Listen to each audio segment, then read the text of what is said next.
Hey guys, me again with another YouTube video. Today we're going to be taking a look at another update to the Mark II version of the 1911.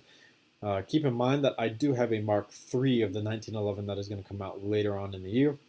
This is the competition version of the Mark II version of the 1911. So I did come back through and update the old 1911 so that I could make this 1911 in particular, because I really did want to make a competition 1911, and this is what I inevitably settled on. So this takes a couple of cues from my different usernames Glock17L that I did, which was also a competition 1911, or I'm sorry, was also a competition pistol.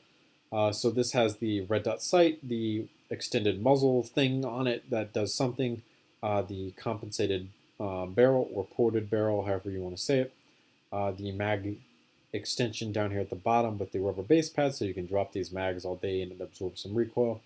And then directly from my different username himself is actually these grooves right here, because the way that he did that on his Glock was actually really innovative. Like it's pretty smart, the piece that he used to do that. So I used the same technique here on my version of the competition 1911. So this is what it looks like inside of LED. Pretty basic. You can see that we have a red dot, micro red dot, pretty simple. Slide serrations in the back here, again, taking inspiration from my different username. An extended slide by, only 4 or 5 studs. It's not a huge amount of extension, but it did give us enough room to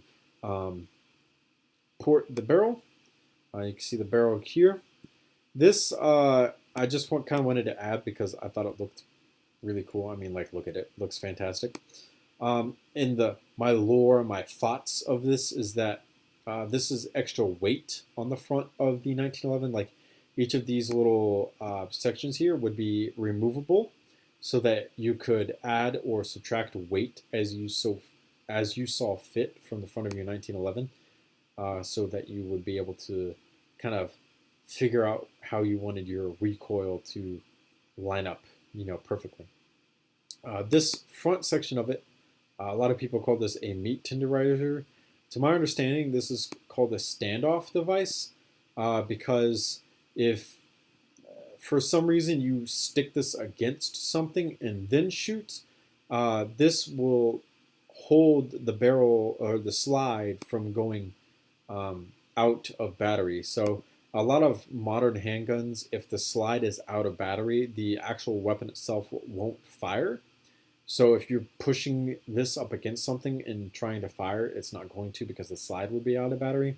So to my understanding, people put this on the front of their handguns so that if they are trying to do that, they don't have to worry about it potentially being out of battery when they go to pull the trigger. At least that's my own understanding. I'm not entirely too sure. I thought it just looked pretty damn cool, so I threw it on here.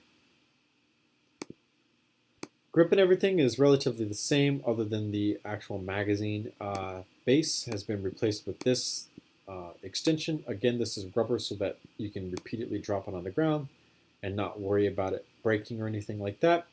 And then it's also makes it easier to do reloads because you have more room to grab onto when you're pulling it out of pouches and stuff like that. So pretty basic, just a really neat competition 1911. I really like the way that it looks. It gave me an excuse to do this fantastic blue look to it. I love that the blue worked out real well, and that the pieces of metal were chromed out. It's just, sometimes you need excuses to do certain things, and you gotta find ways to do it. So this is what we ended up with. So thank you guys so much for watching. Remember to comment and subscribe for more videos similar to this one. See you guys later in another YouTube video at another time. Oh, that's not